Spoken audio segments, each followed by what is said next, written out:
How can we be sure that the Qur'an we have today is the same Qur'an that the Prophet Muhammad taught to his companions over 1400 years ago?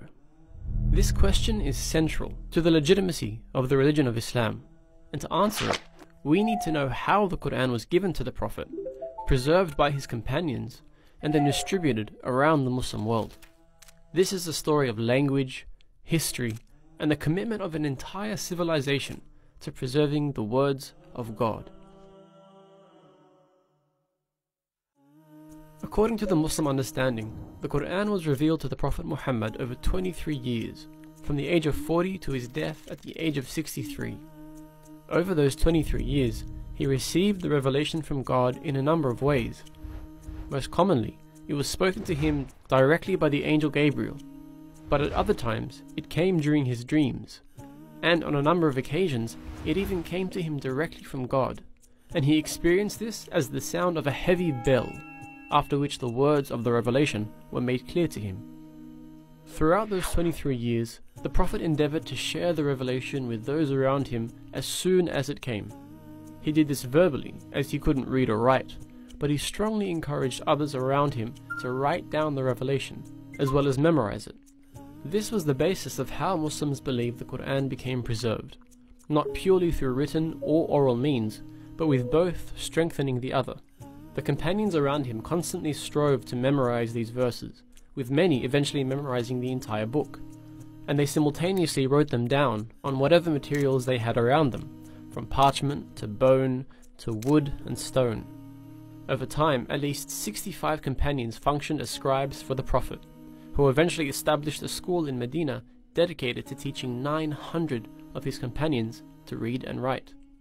However, the dialect of the Qurayshi tribe that the Prophet spoke in wasn't the only dialect of the Arabian Peninsula, and as the religion was adopted by a growing number of tribes, they began to struggle with understanding the Qur'an. To overcome this, the Prophet was given permission to teach the Qur'an in 7 of the main dialects in the region, allowing the message to be understood more widely.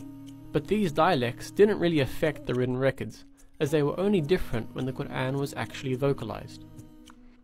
So this was the state of the Qur'an at the death of the Prophet.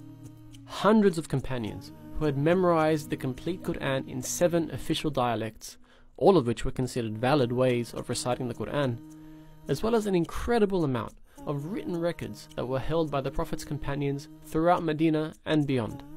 The placing of each verse within each chapter had been established by the Prophet before he died, but because each chapter functions as an independent unit, the companions had different ways of ordering the chapters themselves within the book as a whole. With the death of the Prophet, the leadership of the Muslim community passed to his close friend Abu Bakr, who was quickly beset by conflict on the outskirts of the now considerably large Muslim state. This conflict led to the Battle of Yamama, which saw many of those who had memorized the Qur'an killed. Many of these memorizers, known as Huffaz, did survive, but it highlighted the critical issue of preserving the entirety of the Qur'an, which was in danger if all of them were killed.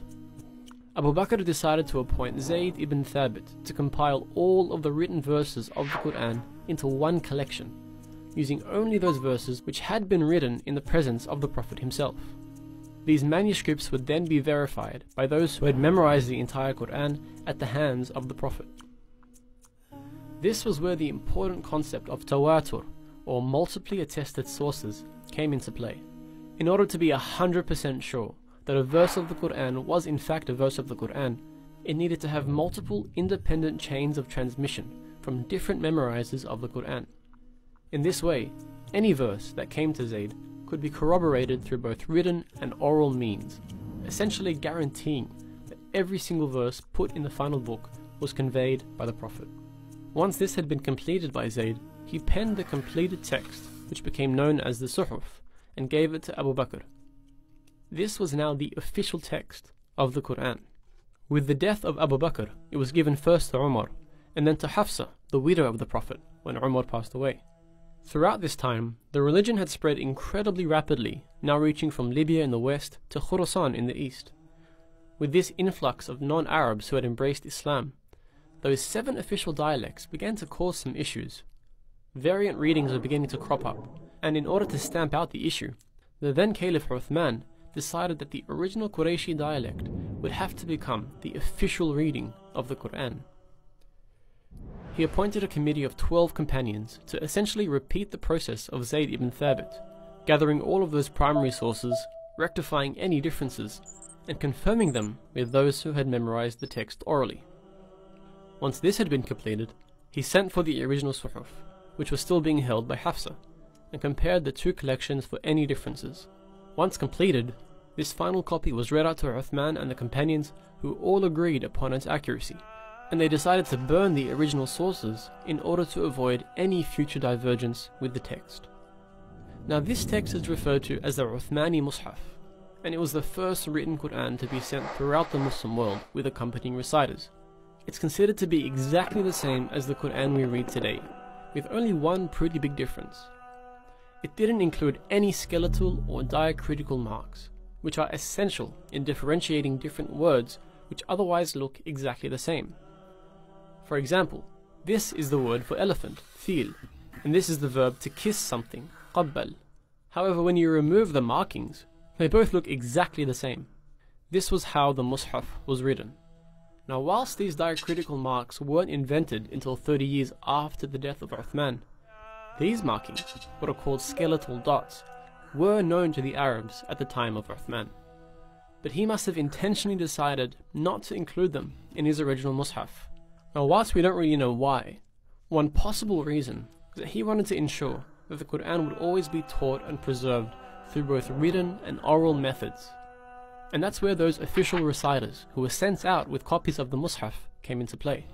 Without these official teachers guiding them, students who studied the Qur'an wouldn't actually be able to read the text. But with both the written text and an official reciter, the Qur'an was now completely standardized and able to be transmitted across the Muslim world.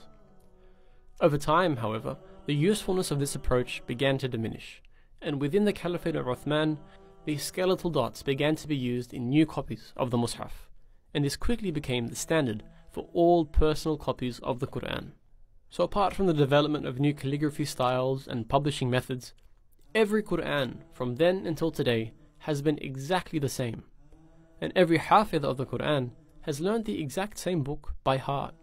That is a 1400-year mutawatir chain of people who learnt the same book from their teachers and taught the same book to their students, which is why until this very day we can open up a copy of the Qur'an and know with confidence that this is the same special book that was taught by the Prophet himself.